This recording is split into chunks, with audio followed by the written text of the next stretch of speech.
On this episode of Playlog, we're building the ABCs of indie games, starting from A, going to M.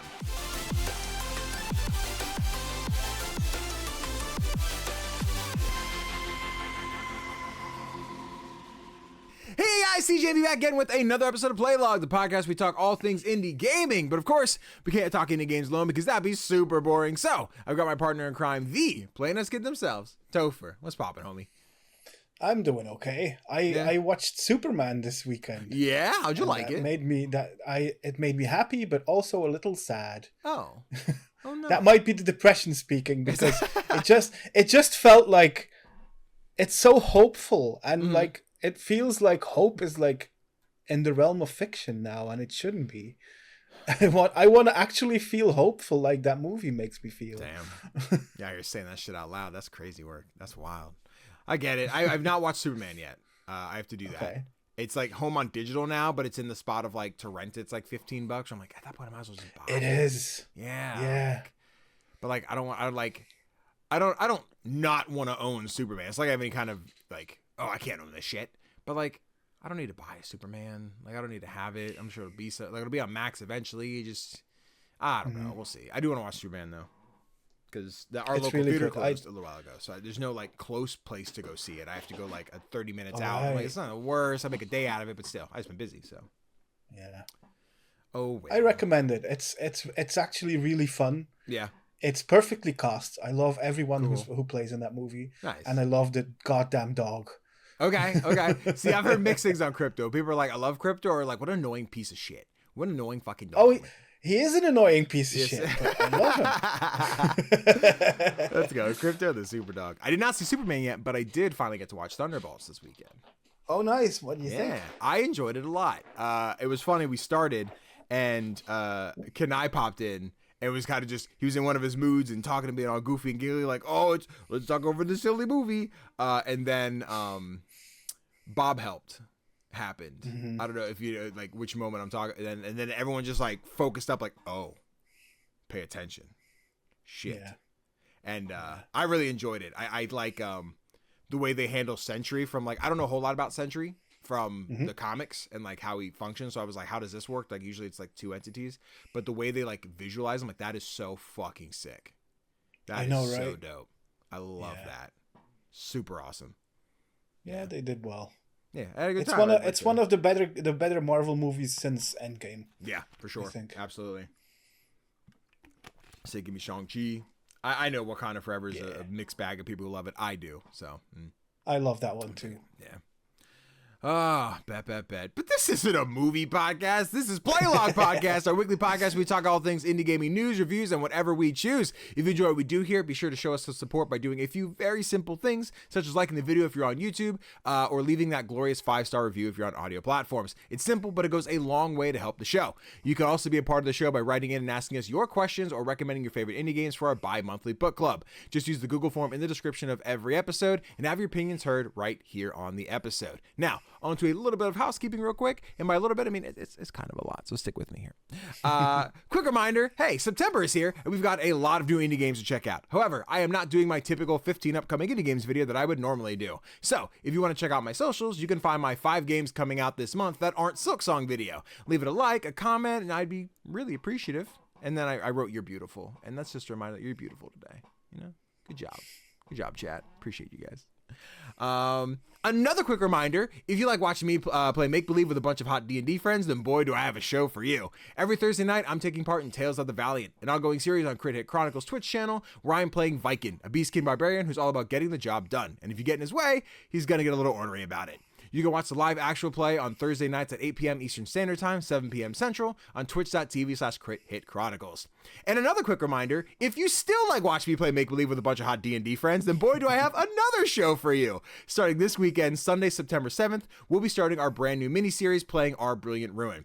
After a rich family inherits an old rundown mansion, it's up to our cast of characters to figure out how to repair it, be that financially supporting the project or getting to work with our hands to shape up this place. I'll be playing Turner Risewell, the owner of his own construction company, who's here to find out all that he needs to be repaired. Let me try that one again. I'll be playing Turner Risewell, the owner of his own construction company, who's here to find out what all he needs to be repaired and how many men we're going to need to get it done. I'm sure that everything else is going to be that simple. Nothing crazy, nothing spooky, nothing scary, nothing evil. It'll all be nice and fun. So, if you want to catch this new series with me and my friends rolling dice and then laughing and or crying along the way, be sure to tune in starting this Sunday at 8 p.m. Eastern Standard Time on the Hack Recklessly Twitch channel. That's HackRecklessly. And then you can catch the next 2 episodes on September 14th and September 28th. And our last quick reminder, as part of our podcast, we'll be doing our bi-monthly book club. We go back and replay some indie classics or finally get around to some modern indies that we just haven't played yet. And for the months of August and September, we'll be playing Until Then. A fateful meeting sets off a chain reaction, upending Mark's life. People disappear and memories prove unreliable. Uncover a hidden truth with Mark and his friends in this narrative adventure and race to unravel the mystery before it's too late. Play the game during these couple months on Steam, PlayStation, or Xbox, or Switch, not Xbox. Ha, psych, got my own head there. And then over to our write-in form in the description to give us your thoughts on Until Then for our September 22nd episode of Playlog Podcast. You can join us live on twitch.tv/CGDannyB for the discussion, or catch the upload on Thursday the 24th on youtube.com/@CGDannyB or audio platform services. Timestamp. Nailed it. All right. Nice. Sick. Gotta say, I'm a big fan of the word ornery. Yeah. You know, I heard it once or twice. I said, let me put it in here. And I'm like, ornery? I don't even know if I'm using it. Ornery. I think you are, and I like it. Let me double check. How do I spell that shit? Ornery. Ornery. Ornery meaning. Bad, having an irritable, disagreeable, or contrary disposition, making someone or something difficult to deal with or control. Yeah, okay. Yeah. I think that's right. That's right. Perfect. Viking? Yeah. God, this last episode was so fun. Like, they're all fun. But we had an episode where so LB's character, Gavel, is a monk. And we run into like this monk monastery that's all like, we beat the fuck out of people if they can't do well.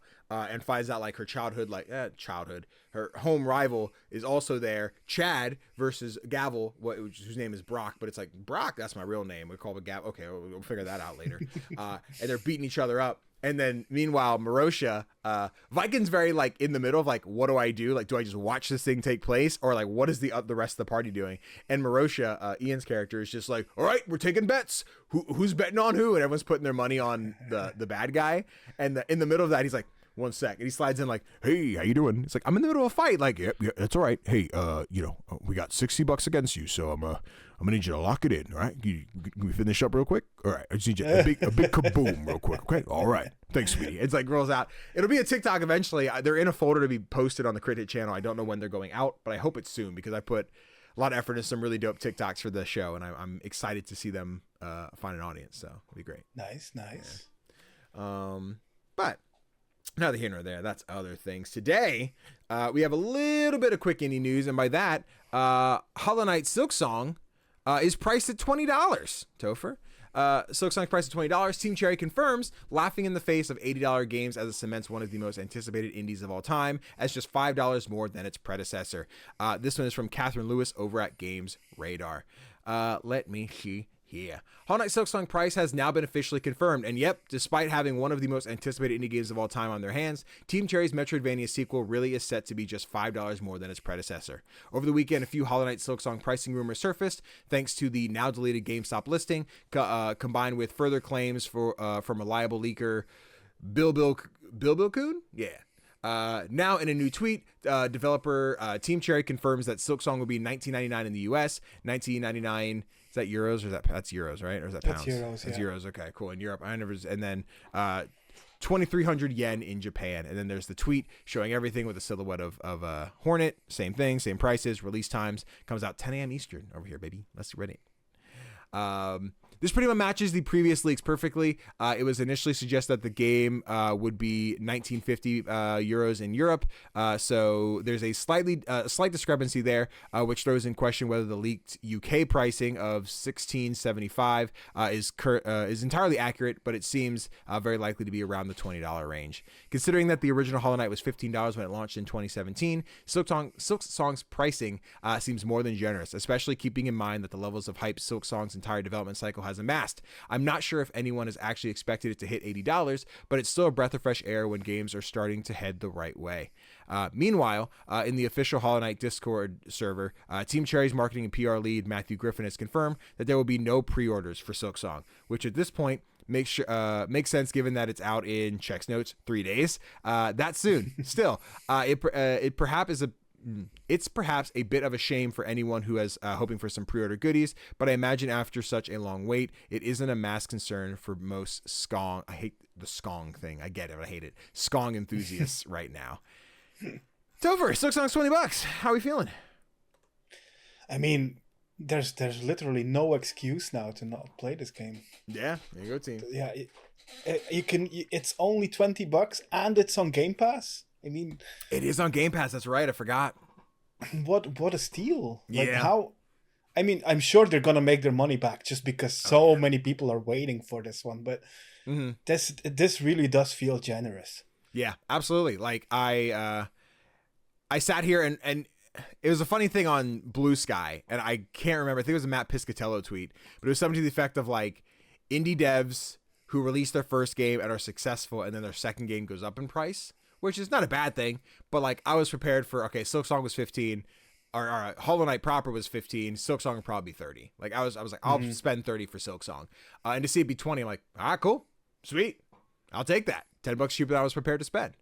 Yeah, I never sat here thinking it would be 80. I didn't think I would be Team Cherry's like movement here, but it is interesting to see the indie space stick with the pricing, and if that means that we keep going for like, I can't afford more than one $80 game a year, but I can afford 5 $20 games that are all great indies that are way better than that $80 game I was going to buy anyway. You know what I mean? Mm-hmm. Run it, team. Play more indies. Yeah. No, sick. I'll be picking that up Thursday at 10 a.m. if I can. I'm going to try and grab it on PlayStation, if anything. Okay. I'm debating. I'm really debating. Because I like to play it on PlayStation. Mm-hmm. But I feel like the move might be to go for Steam, so I can play it on my Steam Deck as well. Ooh. Oh, yeah. This is going to be a great Steam Deck game. I know. Because I didn't platinum Hollow Knight. I probably won't platinum Silksong unless the trophy list is significantly better. I'm like, fuck, this is actually achievable now. But I see it being the 112%, blah, blah, blah. I'm like, I probably won't do all that. So we'll see. Maybe go for the Steam one. Also, they didn't mention it in the article, but I did read somewhere that the Switch 2 upgrade is free. Yes, which is also insane. Yes, if you get it on Switch, then Switch 2 version, yeah. Listen, run it, baby. Get it, team. Yeah. Team Cherry, appreciate you. You're beautiful and lovely. Yep. Hell yeah. But yeah, that is the boom timestamp, the quick indie news, which means we're on to the topic of the show, Tofr. Yes. What we got going on today? I'll let you introduce this. This week we set out to create the ultimate indie game alphabet. What does that mean? It means that we go through all of the letters of the alphabet. Well, today we're going from A to M. And assign a single indie game starting with the letter as the game for that letter. So this is going to bring up some pretty fun discussions, I think, because we're only allowed one game per letter. Right. So this is going to be tough. Yep. Now, we are, I did mention this at the top of the show, we're doing our live playlogs this month. These 4 weeks, we're going to do live playlogs, see how it hits, if the audience is there, if it's worth doing, it's streamed and then whatever.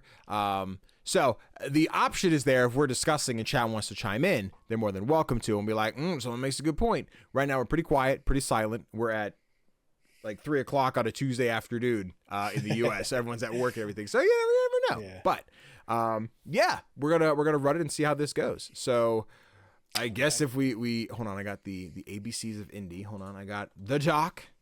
So, this will be split into 2 episodes. So, we're going to do A through M for this episode, and then we'll do N through Z on next week's episode. So, for now, we're starting with A, which, Tofr, what are we thinking? What are we thinking for A? I got a couple of interesting ones. Okay. I didn't really find a game that stood out to me starting with the letter A. Interesting, because I did. Okay. Because I found a couple, like one that I talked about on a podcast a couple of weeks ago is Ape Out. Okay. Which I think is a really fun one.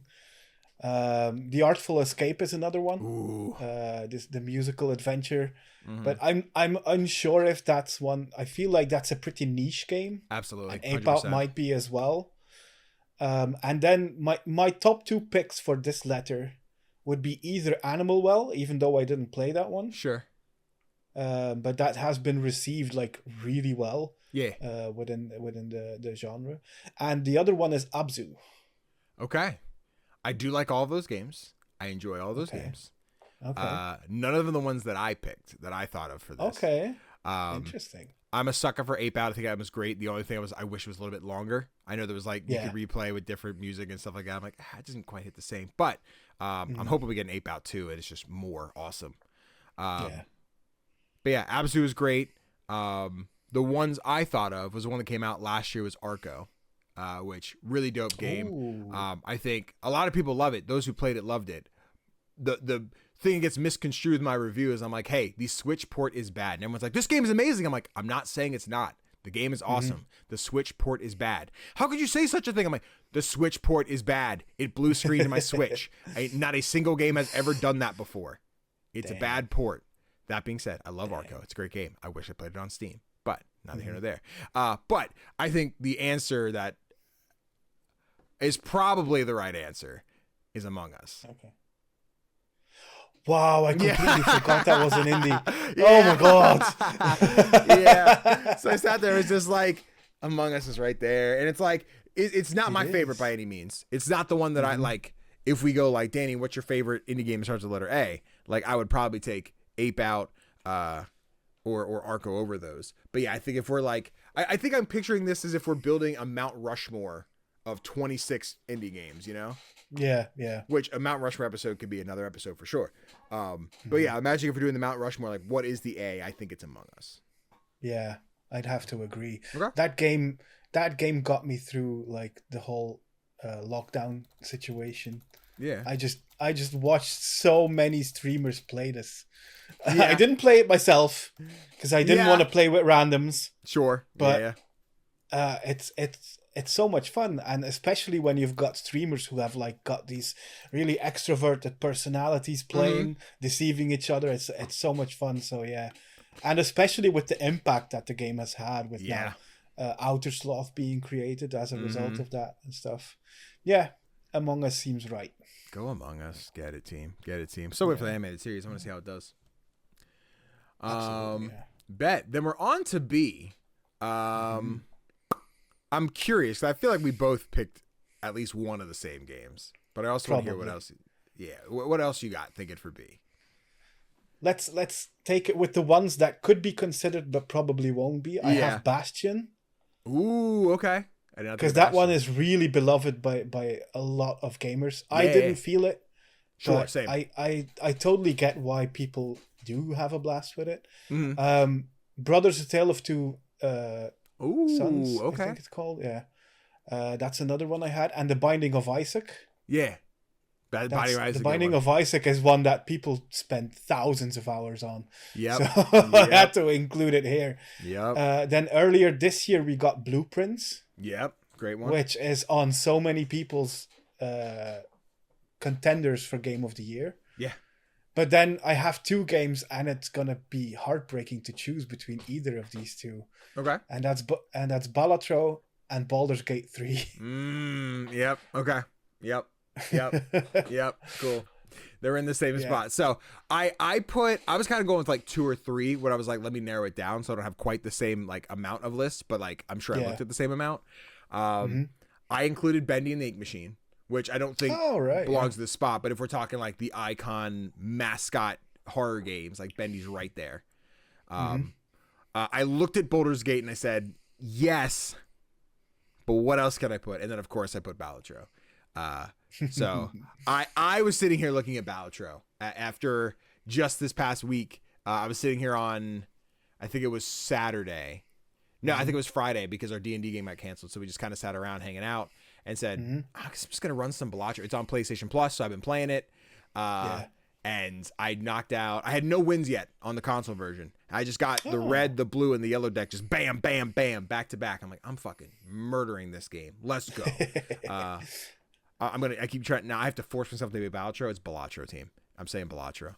But no, I was thinking Balatro, but also I see the argument for Baldur's Gate, so I'm on the fence either way I want to do it. Yeah, it's a tough one because Baldur's Gate is so beloved, mm-hmm. and people also spend hundreds of hours in that one. Yep. But I'm like the first game that came to mind was Balatro. Yeah, that was the first one. So I think we have to stick with that one. I'm here with it. I'm here for it. People are playing it everywhere and on everything, and it's so good, Danny. Yep. So the way I went and built my list of like contenders, right, is I pulled up my Steam library and I pulled up my Notion tablet, and I was just like, all right, cool. A, yep, got it. Cool. Ba. B, got. But like when I got to B on the Notion tab, I'm like, Balatro, then to my Steam library. Like, what do I have? So that was kind of how I went through filling out my like contenders list. So yeah, I was like, Balatro was in my head before even having to look at my library. So yeah, I think that's a good pick. It's a great pick. That transcends gaming. It does. That's life. Balatro's life team. Also, it's probably saving people from gambling addictions and stuff. Honestly, that's team, a good thing, right? Yeah. Stay home, play some Balatro. You know what I mean? Yeah. Cool. Dad sending Facebook messages. My dad likes to find like scam warning videos on Facebook Reels and then sends them to the group like, team, be careful out there. I'm like, Dad, nobody's doing that. I appreciate it. None of it. He's like, did someone put a bomb on your porch? Be careful. Don't open it. I'm like, that's okay. I wasn't going to. But on to C, and I guess I can start with my list on this one because I think this is gonna be the first big discussion. Yeah. Okay. All right. Okay. I think. But let's have your picks. For some contenders I don't think will be on this list, but because I want to talk about more than one game, I had Chained Together, which is a big hit from last year, the going up trend, but being into 2 to 4 player co-op of being stuck together and pulling on each other. I was like, cool, that's a good pick. I also picked Crypt Custodian. Again, not the one that I think belongs in the spot, but I think is a gorgeous game. I think is super fun. I love Kyle Thompson's catalog of games right now with Islets and Crypt Custodian, and then they just announced a new one which is not locked into my head yet of what that one is titled, but it looks really great. It does. Yeah. And then of course the C game that belongs in that spot is Cuphead. So see, that's is it though? Is it though? It is. Is it really though? Yeah, because what? Because I got a couple of games here. That could be contenders. For example, Cult of the Lamb. Yeah, listen. Such a big hit for Devolver. Mm-hmm.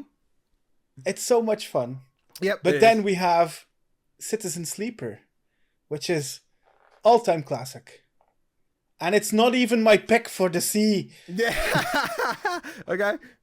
Because what other game are we going to put in there than Celeste?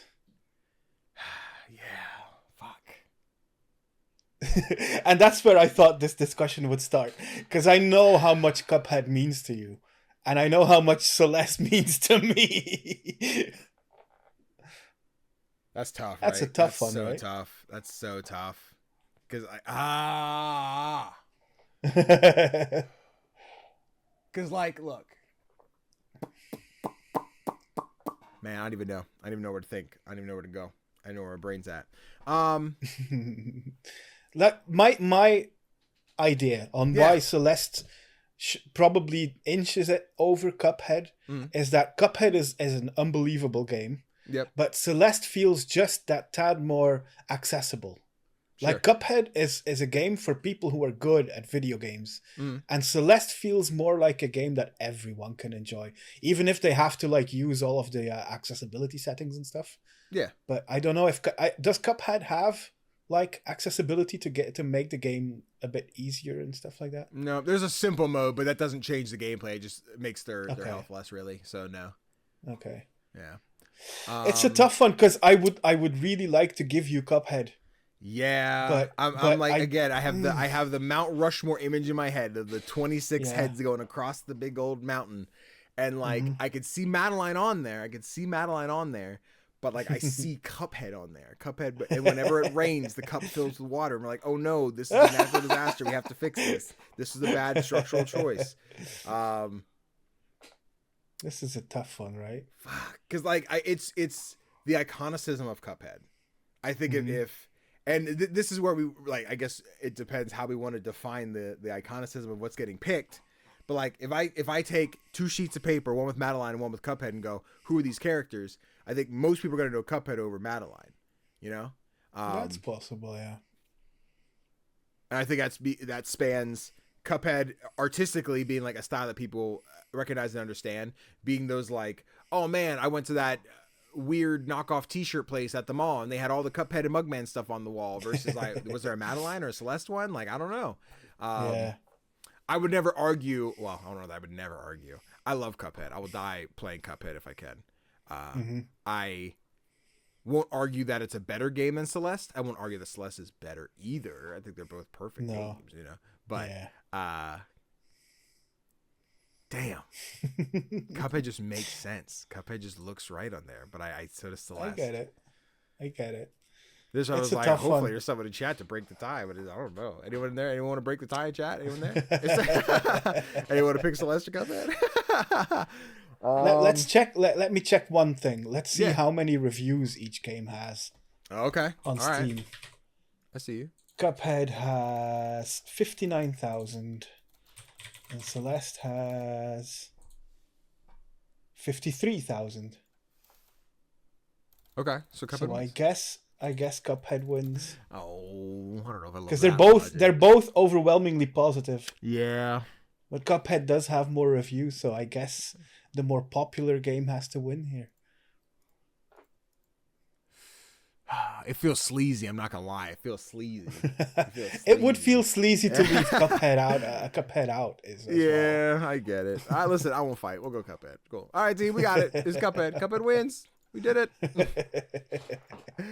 All righty. Then on. I to have D. more battles to fight. Just probably a few. I mean, there's not a whole lot more in this section. I think there's some I have discussion with, but not a lot I have to fight tooth and nail for. You know. We'll see. Okay. We'll see. Okay. Maybe M. We'll see. So on to D. I have two written down. One that's more of a personal favorite, and one that I think hits that iconicism thing that I'm looking for. I love Death's Door. I would love to see the crow from Death's Door on here. I think that's a great character, and I think that's a great game. Another Devolver Jaunt that I think deserves the love. The other game I have is Doki Doki Literature Club, which is like, yeah, iconic. Everyone watched the YouTubers play it, and oh my god, what happened to Monica? This is crazy. What's happening? Why are they in my folders? Why do I have to go through my drives? And you know, whatever. So, Doki Doki was the like. I feel like that's potentially the answer, not the one I would pick for like personal. But if I'm like, as a professional, what dealer do you pick? And I feel like Doki Doki is an option. Yeah, I get that. I wrote it down as well, but I have a couple more that I think could be in the running. For example, Dead Cells. Yeah, It's not my cup of tea, but it is one of those games that define the genre.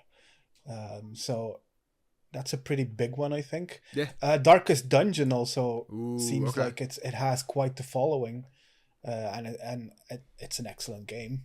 Yeah. But my ultimate pick for the letter D would be Disco Elysium. It rates as one of the most highly rated games of all time. Yeah. I think it's still the most highly rated game on PC on Metacritic.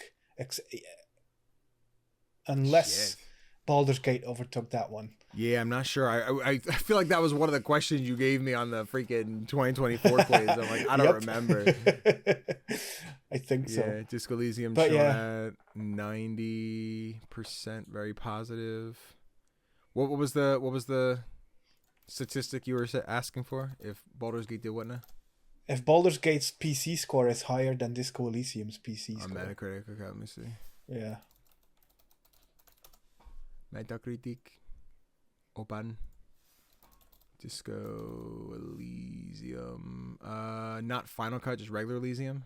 Final Cut's the console one, I think. It can be Final Cut. I don't know which one has the higher score. So it's 91 for regular Disco Elysium. Final Cut is not loading. Is 89, so 91. Okay, 91.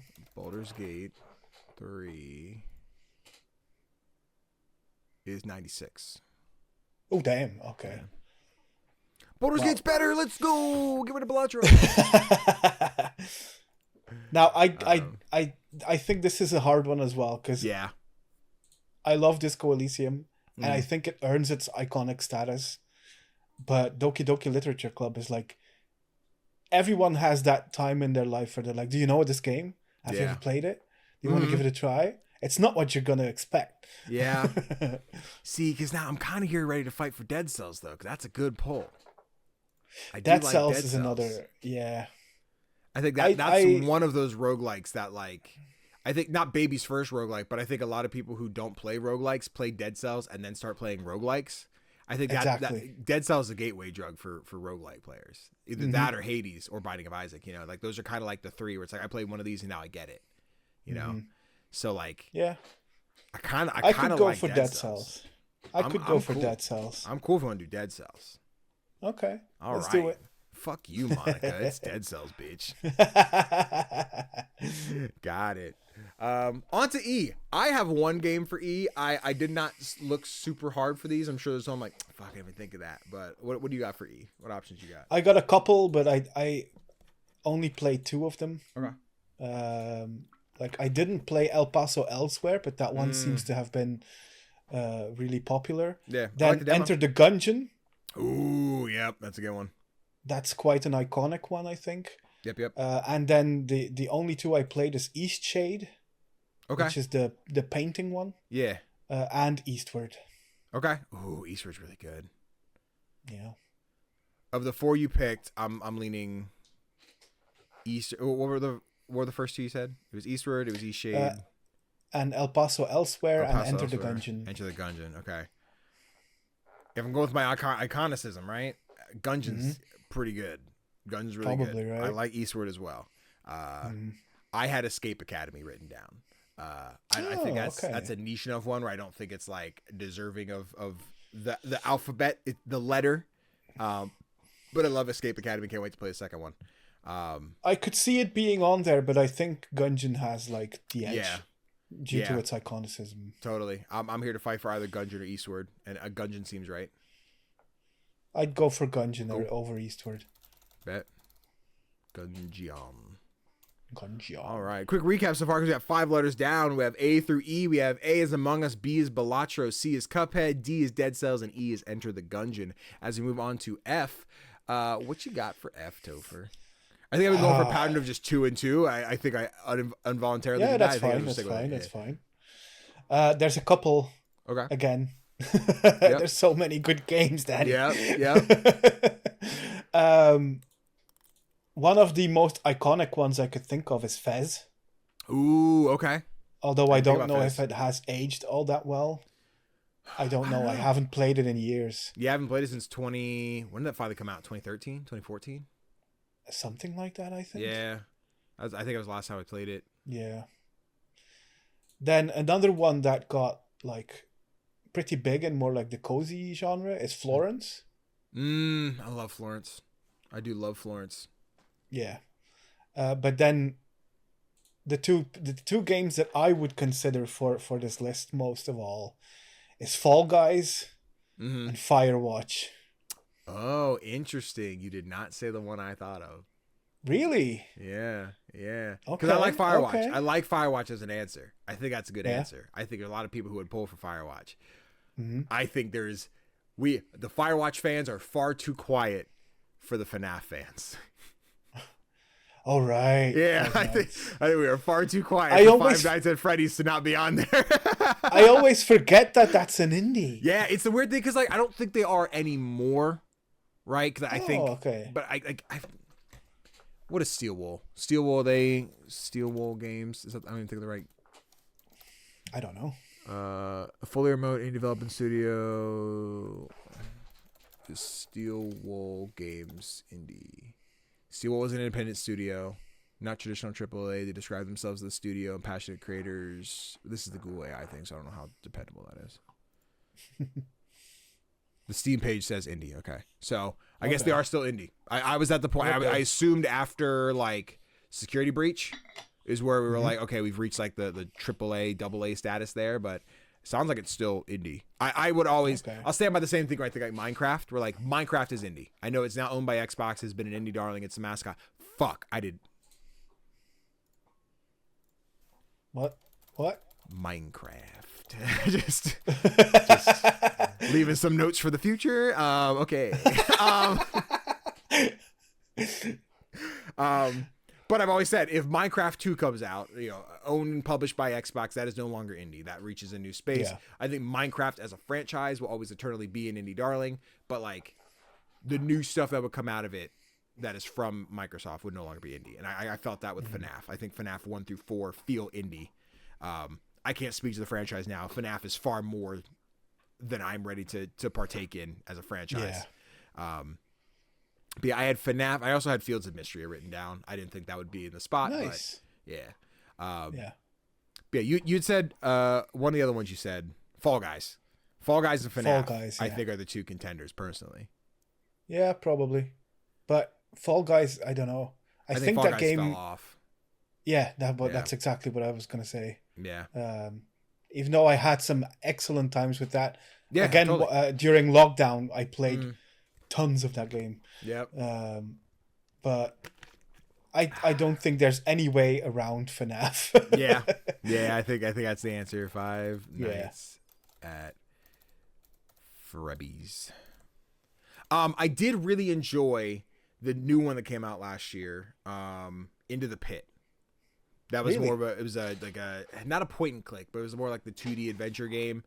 You play as a kid who goes to like the pizza restaurant, falls in the ball pit, goes back in time, and you're dealing with like old. Oh. I forget if it's Springtrap. The kids at home know better than I do. One of the old animatronics. Then you come back to the future and like fucking Freddy is like in your house as your dad, but it's a very dark undertone of like, don't you leave that fucking room, kid. I'll beat you up or some shit like that. Like it's very like, ooh, what's happening?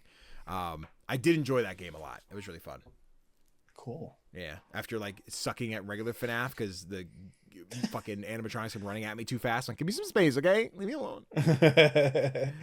Is the first FNAF still the most iconic one? Or do any of the first sequels like 2 through 4? I'm sure someone who plays FNAF more than I has an opinion on that. Okay. I think for someone like myself who is just like, that's Frebby.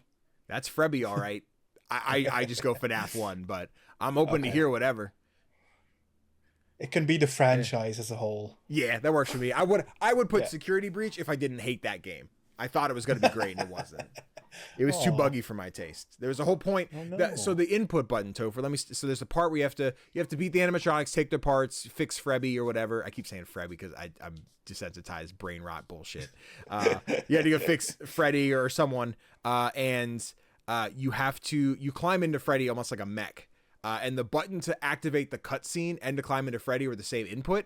So when I clicked it, it did both actions at once. So I climbed into Freddy and then initiated the cutscene, which teleported me somewhere I wasn't supposed to be.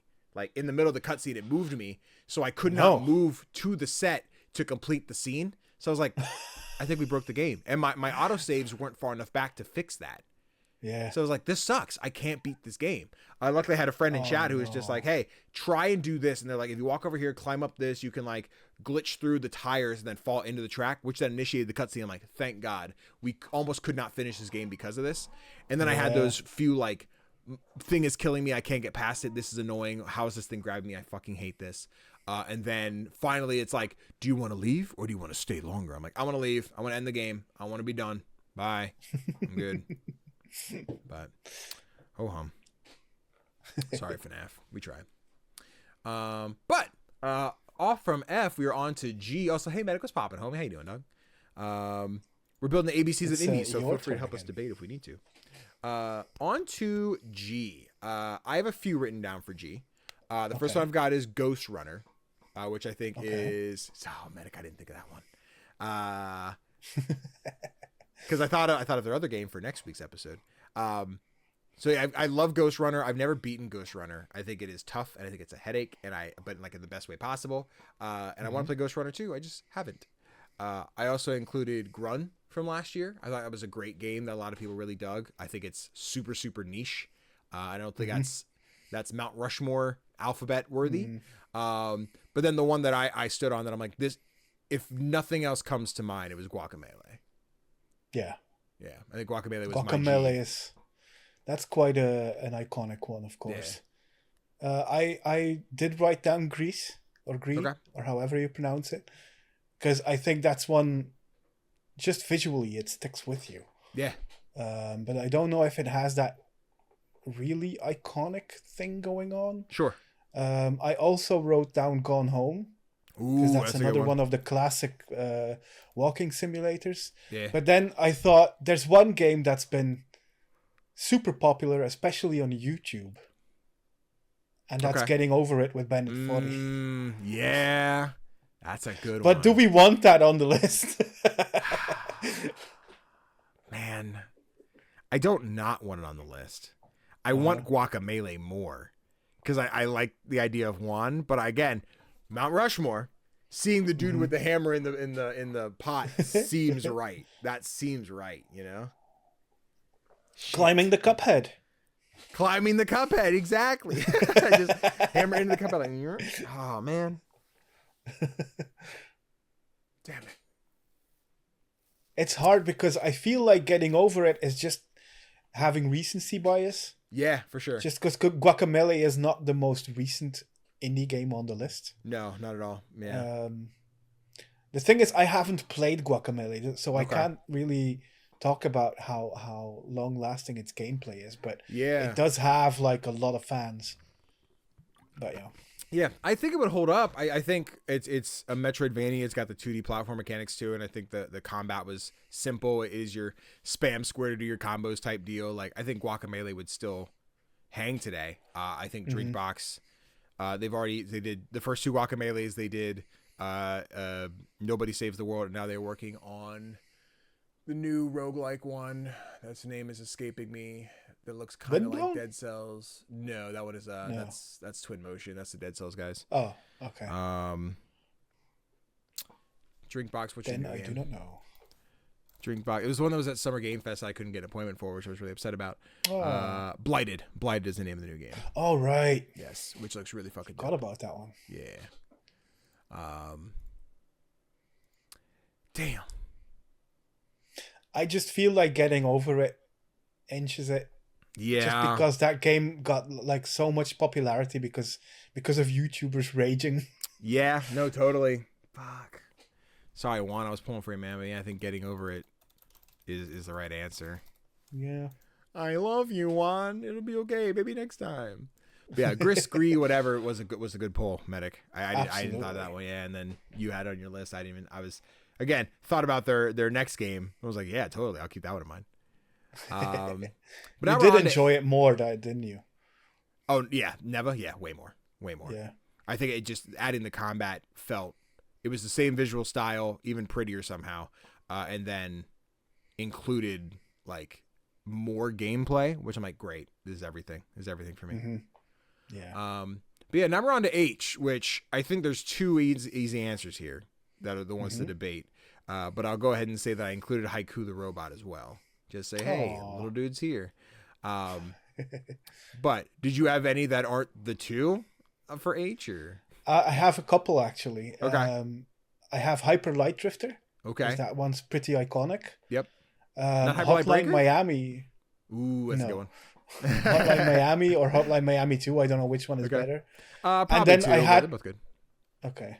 And I had to pick like a silly game as well. Hatoful Boyfriend. Okay. Good pull. Just to give it a mention.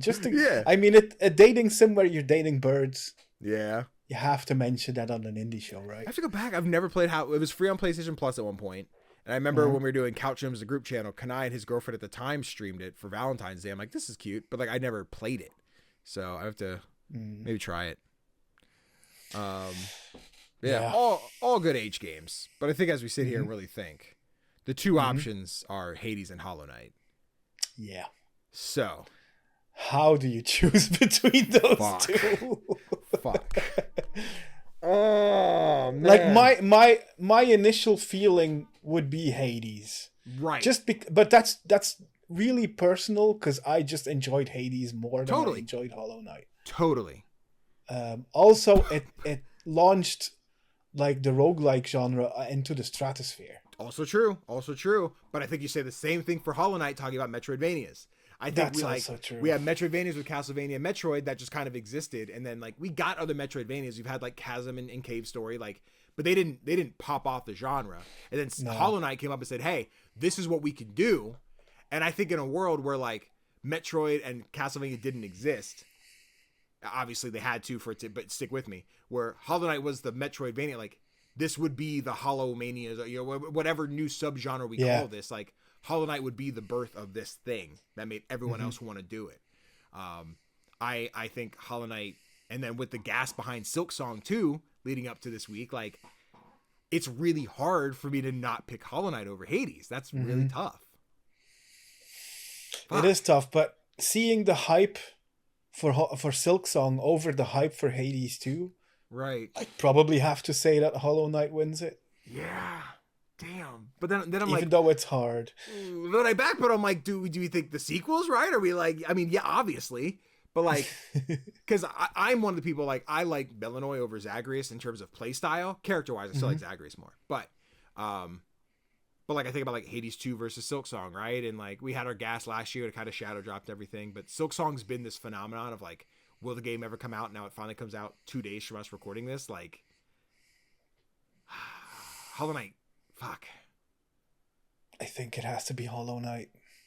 I think so too. Even though it pains my heart. It seems so wrong to not pick Hades though, you know? Yeah. Fuck. I know. But I think it's like it's like picking Cuphead over Celeste. Honestly, that seems like the right choice to me. I don't know. All right.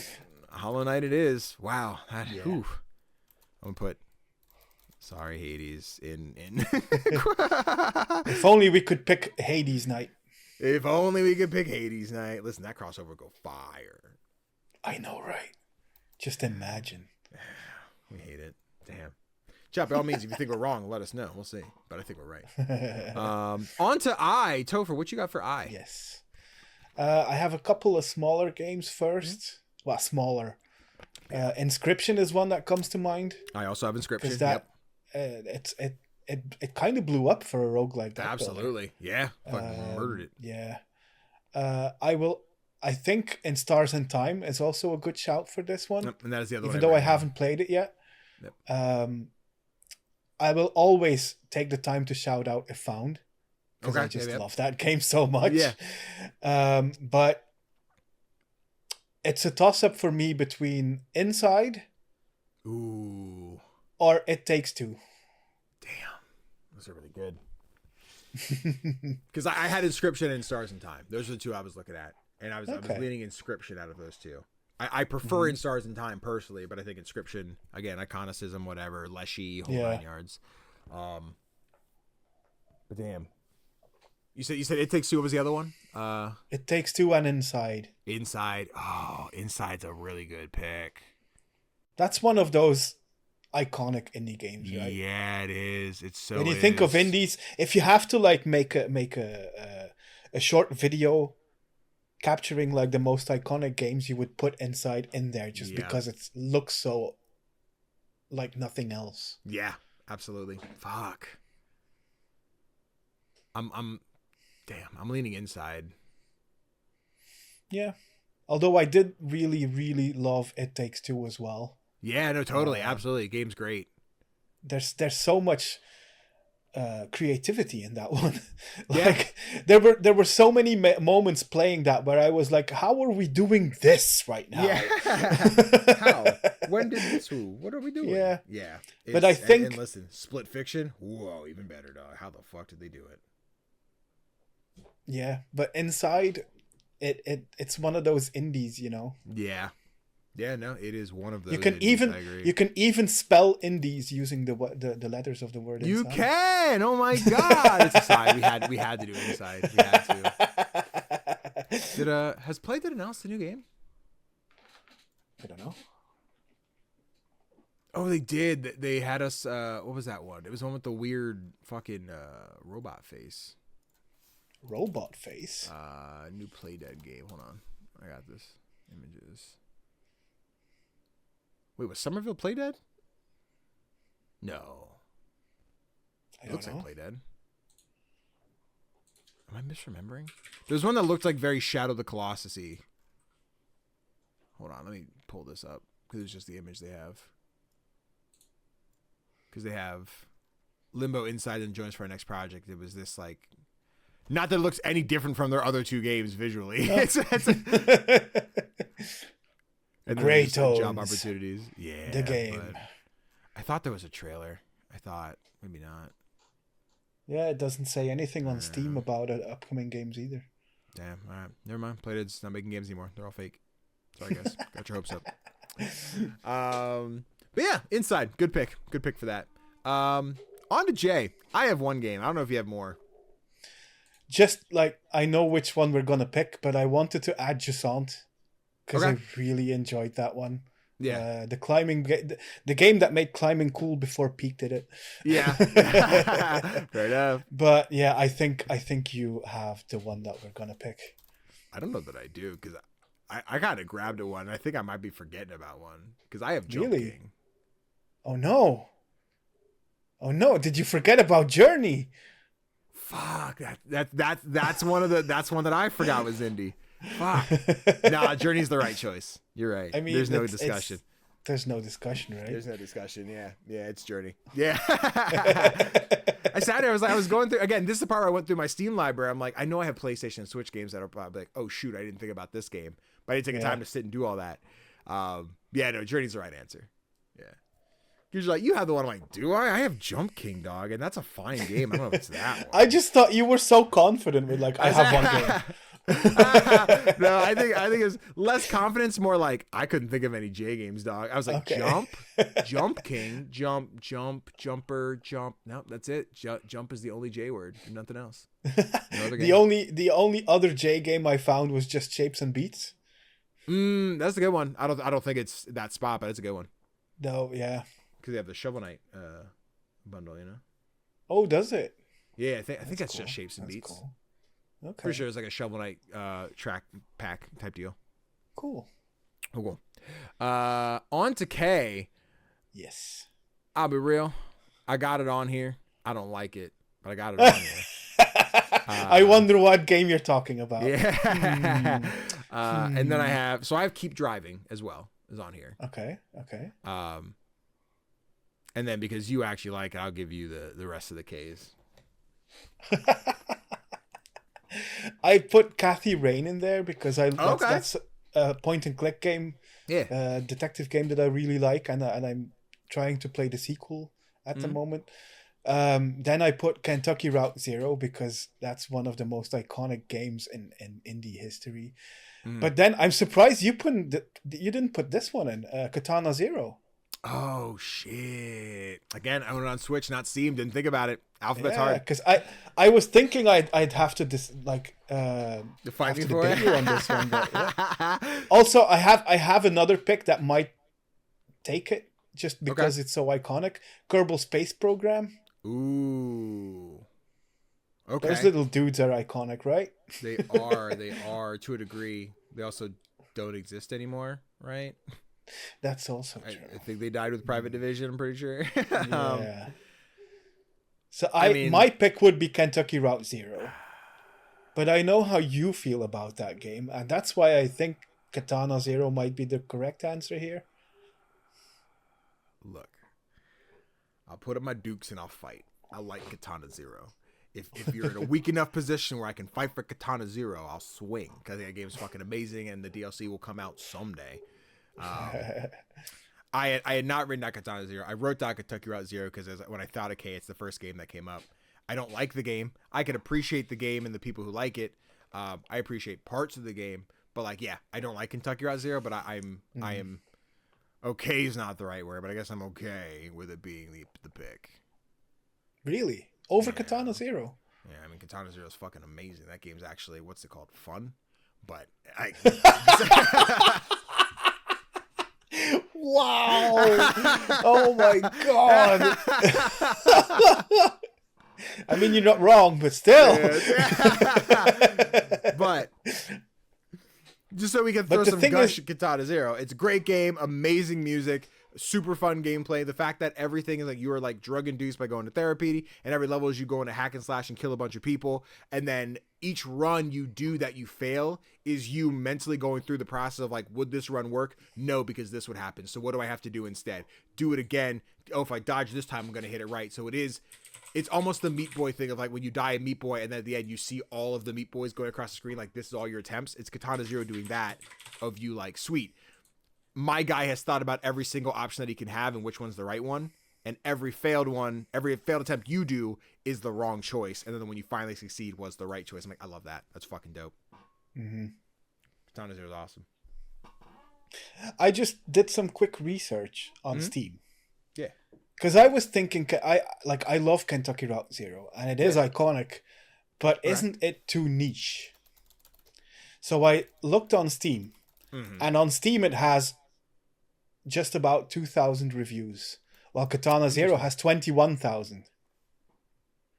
So I think, if I'm being painfully honest, it has to go to Katana. I guess if you're gonna take Kentucky Route Zero from me, I really was pulling for it, but I'll take Katana Zero. You sound so convincing now. I'm pretty upset. I'm sorry, ma'am. I know you're upset. Incredibles reference. Listen, I'll take Katana Zero. I forgot about it, but I'll take it. Hell yeah. Sweet. So then we're on to L, which I think in the process, I did L. So I have a few games written down here.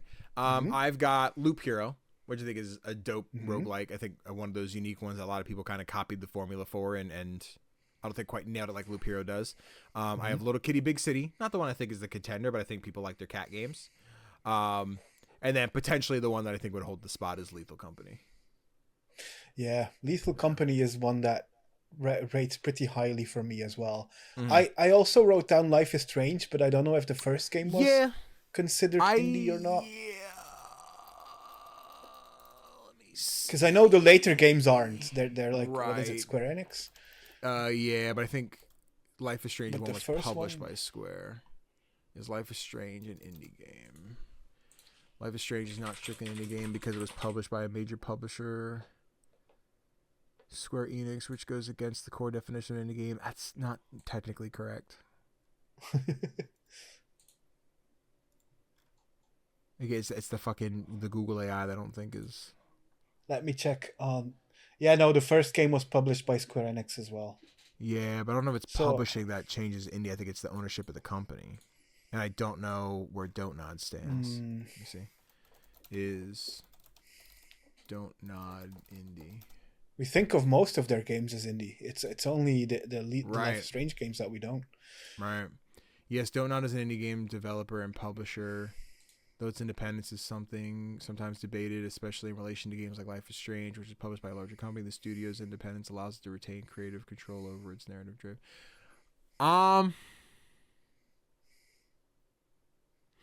I am in the camp Life is Strange 1 is indie. Okay. It's on my list. It's on my list. Also on my list is Lake. Okay. I thought about Lake. I didn't think it would hold a candle, but yeah, Lake's a good one. And then two of the games that might be considered competition for Lethal Company is Little Nightmares. Okay. Good one. Because that's really popular. Yeah. And Lies of P. Ooh, yeah. Ooh, yee. But Lethal Company did spawn an entire new genre. It was kind of like the friend slop, like again the why can't I think of the word? The fucking gateway drug. Jesus. It was because we had Lethal Company. I'm sure we had something before. We had Lethal Company, which led into Repo and Peak and Fishbowl, something's coming out soon. I forget what that one's called. The friend swap things exist. Murky Divers, because Lethal Company, walk so they could run kind of thing. So I wouldn't fight Life is Strange. I like Life is Strange. I think if we don't do Life is Strange, I would say Lethal Company. I would probably go with Lethal Company then as well. Cool. Run it. Just because it feels more indie than Life is Strange does. Yeah, totally. Life is Strange. I still love True Colors. It's the best one. It is, right? It's so good. I totally agree. So fucking good. Love that game. Love Alex. Yeah. Bet, which leads us in to M. Our final letter for the day. Now I've got some contenders, and this one might be a long discussion, but okay. What do you have for M? I don't have that many that I think are true contenders, really. Okay. I have Minute, which I think is pretty iconic, but I don't know how many people played that one. Sure. Monster Train is a deck builder that seems to rival Slay the Spire in popularity. Yeah. So that could be up there. I also have My Time at Sandrock, because that game is just I still can't believe how much is in that game. Yeah. There's just so much you can do, and there's just so much story to it. Like, it takes over 100 hours to finish. Yeah. I had no idea. Yeah, every commitment. Long time. Yeah. But I also had Monster Prom, just because I think it deserves like being mentioned. Yeah. But the big one is Minecraft, right? Yep. So I have Meg's Monster, which I think is a great story game. Played that last year for the first time. What a fucking time. Love that game. I also have Monster Prom, because I love Monster Prom. We can sit here for days talking about why Monster Prom belongs here. Monster Prom could be all 26 letters, you know what I mean? Like, we can find a way to make it work. I also have Minecraft, which I recently added after remembering that it existed. And then, of course, because it's Danny, it couldn't be anything else. I have Moonlighter. Yeah. Do I think Moonlighter fights the likes of Minecraft? No. Should it? Yes. I think Will could take Steve in a fight. Damn. Fucking Minecraft. Yeah. If Minecraft weren't there, I think Moonlighter might be a good pick. Yeah. I would. But it is there. I would fight a lot harder for Moonlighter if we were just if we didn't have a conversation earlier about is it an indie FNAF and I remembered Minecraft existed. That would have been a YouTube comment like, "Hey, you didn't even mention Minecraft." Like, fuck, you're right. I didn't. Oh, that's so unfair. Yeah. Whatever. Minecraft, you're stupid anyway. Dumb. Stupid fucking. Ooh, everything's a block. Crazy. Whatever. I don't care. Why do we need Minecraft? We have Legos. Exactly. God, Lego parties this month. Let's go, baby. But that is the first half of our alphabet, which means our topic of the show comes to an end as we round out what we got here.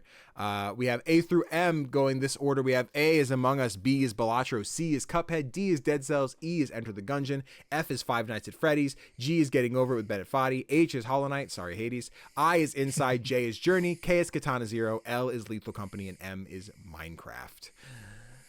What it's a pretty impressive list. It's an impressive list. If someone wants to take the time this week and get like a really cool like panoramic shot of a mountain and start photoshopping in the characters here, the Among Us, the Jimbo cards, and all this stuff, like, listen, could be lit. Yeah. But yeah, that's the start of our indie alphabet. So next week we'll go LMNOPQRSTUVWXYZ. I'm gonna just tab these down so they're on one page for next time. Man, I have a few right now. I have to go through my lists again. I'll use my PlayStation library and Switch libraries too this time to add more, but I only have suggestions for N, P, R, and S so far. So everything else is vacant. So I got to go through and look. Okay, there's gonna be some discussions. Yeah. I've already completed my list. Well, completed. Okay. I have a couple of letters for which I can't find any games at, but like I would put in this alphabet. But there's gonna be like just the letter S, man. Fuck. Yeah. I mean, I only have two written down, but I'm sure there's something. I'm just like, yeah, okay. Like I'm scrolling now. I'm looking at Z. I don't know. There's probably something it's not my Steam library. I have one for Y. I have one for W. I have a lot for W, actually. Yikes. Yeah, W is actually quite kind of stacked. Yeah, W. Jesus Christ, W. Holy fuck. Yep. Holy, I'm still going. Oh, W's going to be a time. Now, X, I don't think I own any X games. I scrolled right past.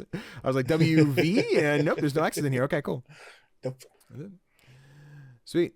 But yeah, let us know what you think of our first half of the alphabet, and if you want to chime in and give us your thoughts, next week we'll be live again doing this as well, doing the second half of the alphabet and get your opinions heard for that. But for now, let me minimize this. Tofr, it's time to hop into what we've been playing. Yes, it is. Minimize this so I can get my shit in order. I lost my folder, Tofr. It's gone. No. There's no more folder. There's no more folder. It's all gone, homie. There's nothing left. I got it. Here we go. On to what we've been playing. Tofr, I've been playing this Whittle game. I got a key for it. It's called Out and About. It's the playtest for this upcoming... Stop yelling at me. Sorry, the Twitch could hear it. The YouTube version won't because it'll be a different audio track, but it's fine. So, Out and About is this upcoming cozy life sim game. Again, I got a key for it, so shout out to the devs through Press Engine, set me up with it. I like the visual style of this game, but all in all, it's just not doing it for me. Really? It feels. I can't quite find the words to describe how I feel about it. Okay. Other than That's tough for a podcast. Right, exactly. But it kind of feels like one of those mobile slop games that got thrown together. Oh no. I even hesitate to say to make a quick buck because this isn't like some kind of cash grab type game. Like there's gameplay to it, but it feels like there was no thought put into making it fun. And I think that's where I struggle. Right. So like I start out, you make the character. I love the character creator. It's a little, the designs are great. It's a little rudimentary where like, there's no like images. It's just a slider of like, which one do I want for everything? But like once I got my character made, I'm like, she looks great. I love her. She looks awesome. But once you set out, you like just off video watchers off the rip, just they do these idle animations while you're walking and running that feels so out of place. You know? Okay. Like I look at like a PS2 game where I'm like, oops, I got to run to the kitchen. I let my controller sit. My character like starts to, you know, they do their animation. Like, what's going on here? Like, I'm okay with those. I think those are great. I don't want those while I'm moving. They feel like something's coded wrong. That like I shouldn't be doing that in this moment, and something didn't work correctly. But hey, when you roam around this world, you talk to people. You know, it's the life sim thing. Do quests, find things, whatever. I think one of the major things I have against this game is that it's like all menus. Oh. And for a life sim, I'm not digging that. Yeah. One of the things I look at, like, so one of the things you start with is you're picking flowers and you're kind of identifying them. So you go up to a batch of plants on the ground, you look at them. What the fuck was I doing this whole fucking time? And then you get two pictures next to them. I'm like, oh, cool. What is this flower, right? And I feel like there's not enough to differentiate the images I'm looking at, or the flowers I'm looking at with the Polaroids to be like, yes, this is this. And then like, there's just these systems, right? Where it's like, cool, you got this, pluck the leaves until the plant's maybe happy, maybe not happy. It's a little upset. So I'm like, cool, I should only pluck 4 leaves so he's still happy. I don't know if this is going to grow back. I don't know what this is. I don't quite understand. And it may have been explained, but if it wasn't explained in cool, I have my attention on this game. I was like, I want to do anything else but this right now. Like, I'm not enjoying this. And then next up, what else we got? We roam around town. We go find grandma. We find the house. Look at the beauty little house, whatever. And then grandma's just like, hey, you want to cook for me? Go make some friends around town. And then you come back home. Where are we at? So of the plants and stuff you pick, you end up going inside and finding like, here's the different stuff you can cook. And then you find the friends you made around town and you pick them to help you cook stuff. And like, I guess that's fine, but like, why? Like, I'm not entirely sure what they represent or include. Did I get knowledge from them? Are they coming over to help cook? I won't know because the way it works is I come in and I click this menu and then the food's done, you know? Oh, like it seems like the first thing I think of now, speaking out loud, is the Fortnite Save the World, where like a lot of the character things you have are based on cards you collect from completing missions. And it's more like, the visual is I just have cards to look at and I don't have something tangible in game that feels like I'm playing as someone. I feel like I'm playing a simulation game most of the time. And that's not for me. Not in a cozy game like this. It doesn't feel right. Yeah. I don't know. A lot of it just feels so not fun. I think the most fun I had here is towards the end, where I stopped, not towards the end. but it is this kind of diner dash type deal. That's even misleading. People come up to like, hey, I need these things. I need energizing, I need nutritious, I need savory, or like, the stats across the top. And you go through the menu of food that I guess I made, or maybe I just have laying around. I'm not entirely sure. I only made one dish, so I shouldn't have all this stuff, but it just kind of showed up. But then you're like, cool, this gets all the things you wanted. Sell it, boom, make a little bit of money. Go back, hey, grandma, we ran the shop today. I don't know. Like I'm interested because I know Emily from No Small Games has at least got their hands on the game, or at least knows about the game. I want to hear what she thinks about it. And maybe I'm just the wrong person, the wrong audience for this. But like, this is not one that I'd be like, oh, you like Stardew? You should totally check out and About. Like, I can't see a world where this feels right for other people who enjoy like life sims or farming sims. It's just so nothing burger to me. So, yeah, I'm surprised because I was expecting like more of the open world running around stuff like that, and all I'm seeing from the footage is like menus and helping people, like even this mini game is pretty static. Yeah, and like it's there. You can roam around here, right? Like you can walk around and you get a camera, so you can take pictures and stuff and find new batches of plants. Like that stuff's there, but it doesn't feel like it's. This is my ability to move from point A to point B. Yeah. Other than stopping and picking flowers and taking pictures, it doesn't feel like, at least where I'm at in the play test, anything I can do out here. All the stuff I do seems to be menus. And that's where, like, I don't know. Like I said, it feels like something I kind of got hobbled together with no thought of how do I make this game fun. Damn.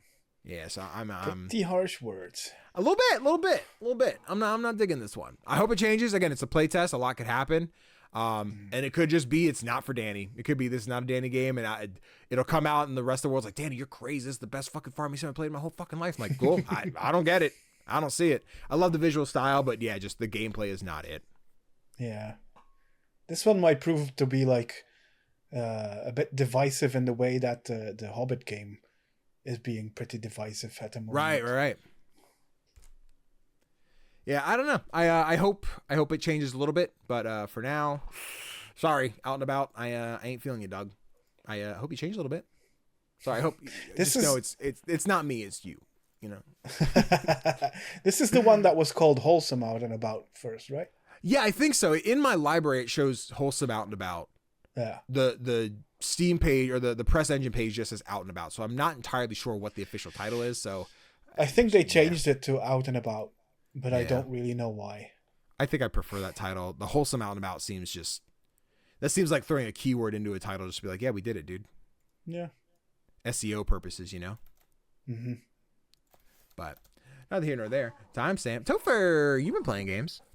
I have been playing games. With there being a slight lull in game releases at the moment, I decided to pick up Teenage Mutant Ninja Turtles Tactical Takedown. All right, Bubba. Yeah, this is the Strange Scaffold Ninja Turtles game, where instead of being a regular beat 'em up, it's a what do you call it? Turn-based tactics game. That's the one. Yeah. In this game, the turtles have like become divided. I think both Shredder and Splinter are dead.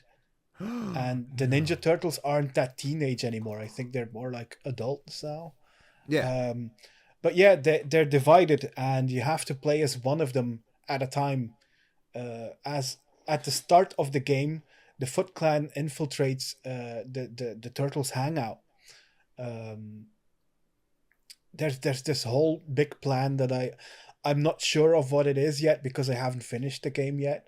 But there's this whole evil plan with the Foot Clan, as is per usual in Turtle stories. I have to say this is a lot of fun. Yeah, it looks like it. It's something unexpected for a Turtles game. It's also quite tough. Now that might be just me not being very good at the game. Okay. But I've found it quite tough. I'm still like in the early levels, and I've died quite some times already. Okay.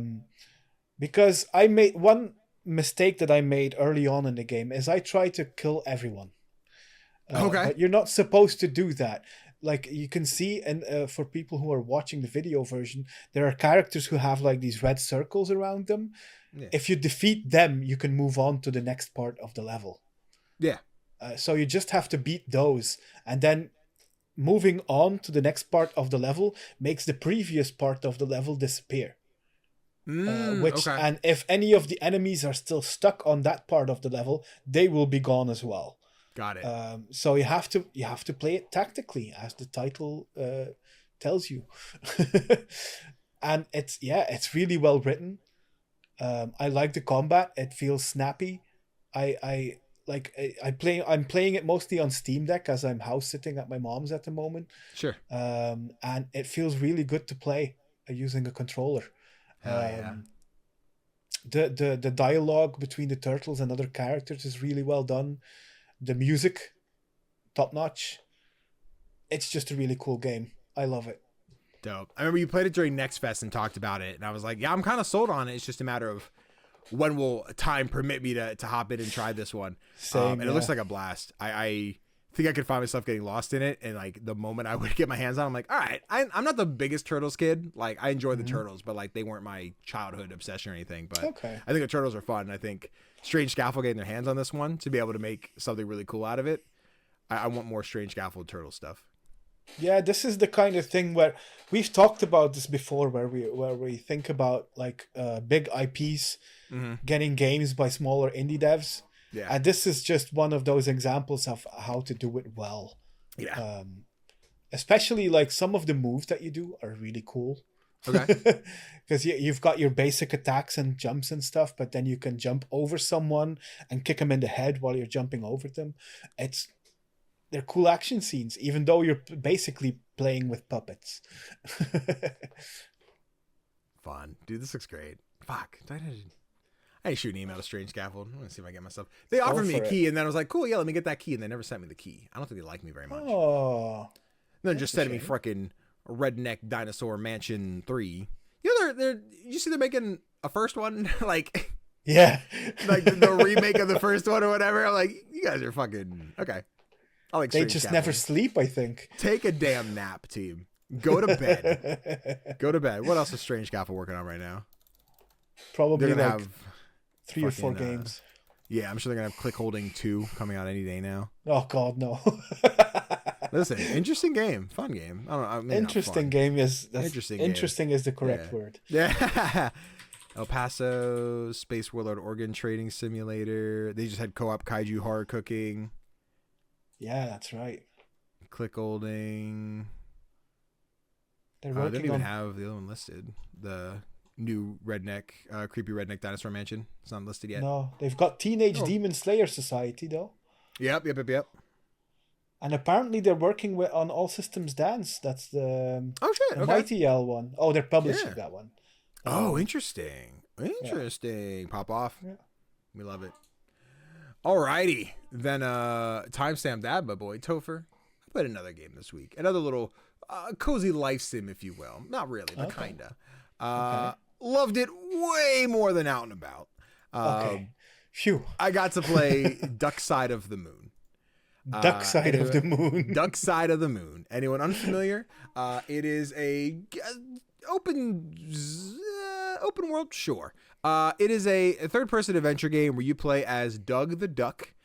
Your spaceship crashes on this alien planet, and your whole thing is run around, help the people so they can help you rebuild your ship. Let me get to the cutscene here of the ship crashing. Look at Doug. Doug's pretty great. Doug's cool. It is quite a long loading screen. There we go. And bada boom. So yeah, once your ship crashes, you land. Your whole ship is kind of just beaten to shit.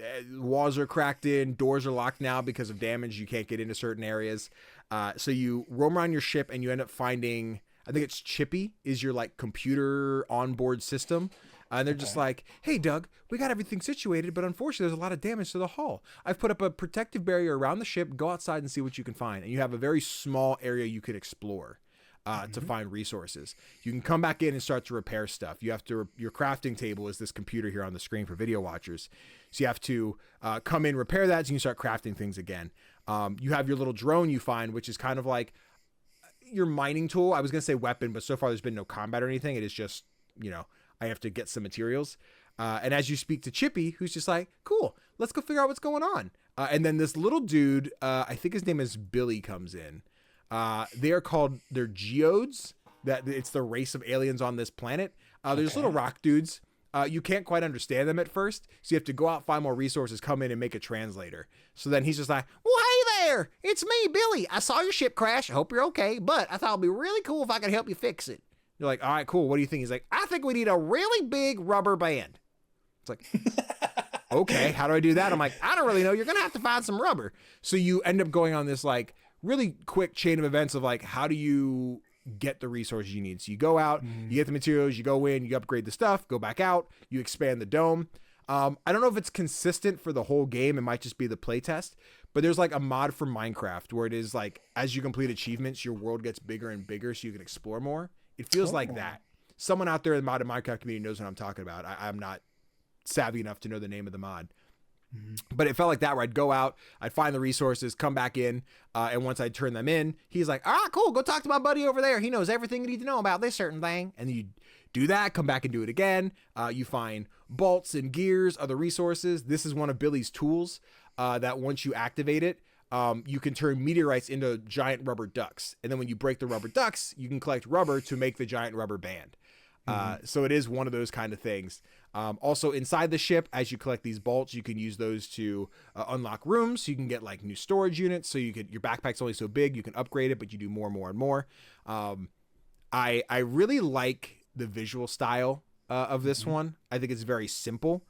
It's a little floaty at first, gameplay wise. I think that's fine because you're in space. It is a matter of like kind of maneuvering around and like, how do I exist in space? But eventually you unlock like a jump pack so you can kind of like blast forward and everything. The invisible wall that wouldn't let me get those extra things, but it gave me a mission. I'm like, I want to do that mission, but I can't have it apparently. It's too far away. But yeah, Duck Side of the Moon, the demo's on Steam. I think it's really cute. It's really fun. I think this would be a good one to kind of just get lost in. I don't think it's too attention necessary. I don't have to sit here and be like, oh, I'm getting attacked, I'm gonna die. Like, it is just more, if anything, resource management, where I go in, I turn in the stuff, I put it in the chest, I go back out, I grab it again, I get some bolts, I upgrade the ship. Just task after task after task. I think it is pretty simple. And then I had too many of the one type material. I'm like, I'm just gonna drop these in space, and they just kind of float there. So if you want to grab more, you can just come back and get them afterwards. So really simple, really cozy. And then Chippy is just like very protective of you, like, please don't go out there, I'm afraid you're gonna get hurt. Like, I'm fine, I'm a professional duck, I got this. I'm like, cool, be safe out there. And then it does the like, thanks for playing, wish list the game, etc., etc. So yeah, good time. This one's going on my wish list. I hadn't heard about this one yet. Yeah, I think they shot me an email a couple weeks ago, but it was the week I left for Florida, so I didn't get a chance to play it.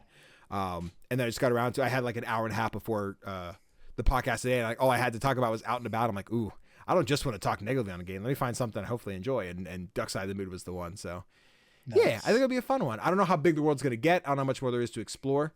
I'm hoping there's enough activities to do. So this seems like one I could see being not a super long haul. I don't see it being Stardew Valley if I can do everything and anything to keep this shit going. But I do see it being a potential like afternoon knockout. No, like if I know what I'm doing, I know what I'm picking up, I just get all the stuff and be done in like 4 or 5 hours. I'm not entirely sure. That's me guessing, but yeah. I was thinking the same thing. Like maybe at maximum like a weekend of play. Yeah. Yeah, it seems simple enough because the ship's not super big in terms of things to unlock, and like this is the chart of what you get. And again, it's the playtest. This might just not. It might be incomplete. It might not have everything yet. But I think there were like 4 or 5 rooms off the main hall on the ship. So I'm like, if that's all I'm trying to construct, excuse me, if that's all I'm trying to construct, then yeah, I see it. I see it being a short playthrough. This is Shale. They're cool. Okay. Hi, Shale. Yeah. Shale's cute. I like little Geodudes too. They're cute. Yeah, they are cute. Yeah. But yeah, Duck Side of the Moon. Wish listed on Steam. It's pretty cool. Go for it. Timestamp with that. That's what we've been playing, which means we're on to indie releasing this week. Tofr.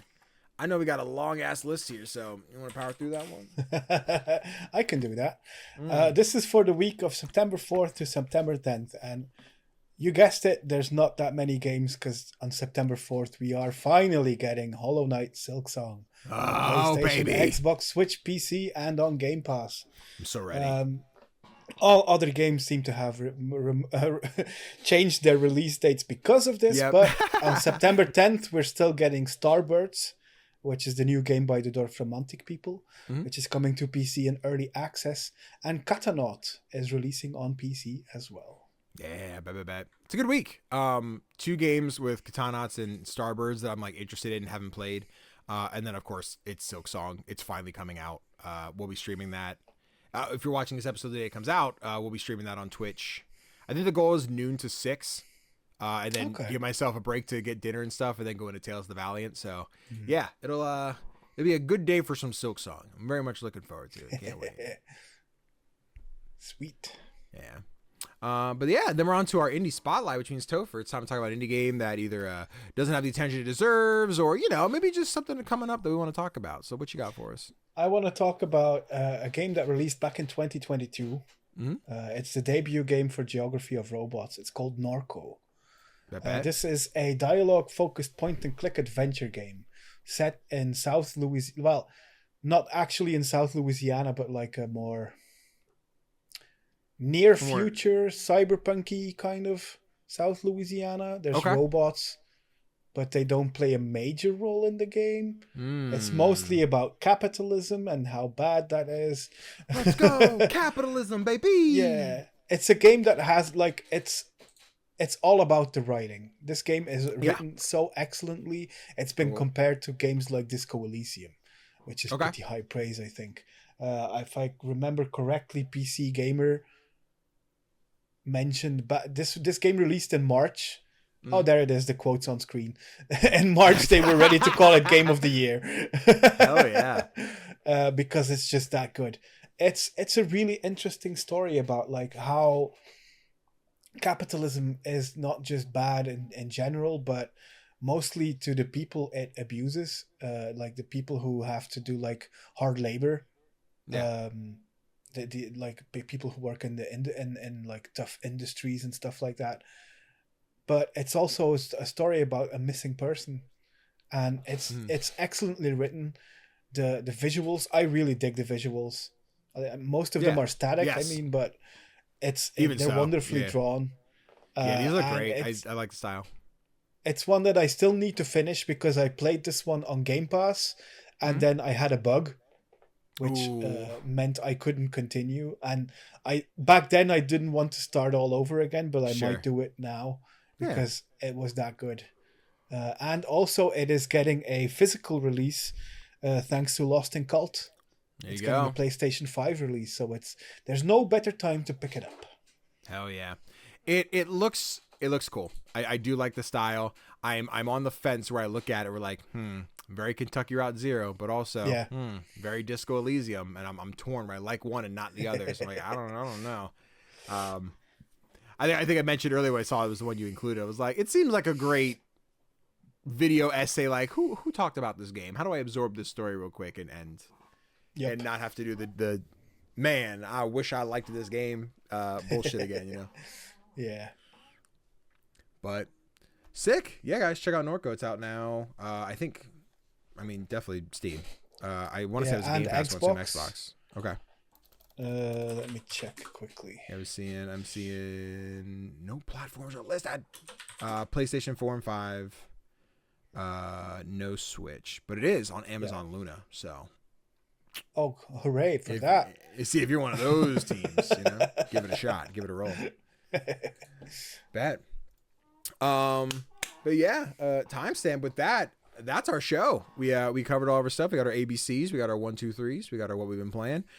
Which means, guys, thank you so much for watching. I appreciate you guys hanging out. If you're here in the live chat, thank you so much. We're going to be trying live streaming the podcast this week and seeing how it evolves. This month, seeing how it evolves and see if it is worth doing some live things outside the book club or just sticking with the pre-recorded. So hang with us on these tests and seeing how it feels for the podcast. Of course, if you enjoyed the show, if you're on YouTube, like, comment, subscribe, hold on yards. If you're on audio services, 5 stars, appreciate it. Means a lot. You only got to do it the one time. It helps the whole time. You do it once, cover the show forever. You're set. You did your stuff. Good karma coming your way. Along with that, Tofr, If little Stinkly Winklies wanted to find you, where would they go? The easiest way is through my link tree, which is Play Nice Kids in one word. And of course, also go check out somanygames.co.uk for all of the indie review goodness. Hell yeah. And then, of course, you guys can find me at CGDannyB on the internet. If you're watching this again the day it drops, I'm probably playing some Silksong. And if I'm not playing Silksong anymore, I'm probably on Tales of the Valiant. And if I'm not doing Tales of the Valiant anymore, I'm asleep. Maybe. Who knows? Depends what hour it is. Do you still sleep? Yeah. I don't know. Sometimes. Sometimes I sleep. Usually I get like 1 or 2 hours a week. I'm not sure. But yes, and then of course, reminder for Sunday night, we'll be starting our Brilliant Ruin. Again, I'll be playing Turner, so if you guys want to catch that one, that'll be this Sunday, next Sunday, and then not the following, but the 7th, 14th, 28th. That'll be a part of the roundup at the beginning of each episode, so be sure to stick around for those.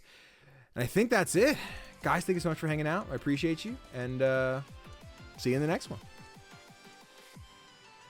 All righty. Cut.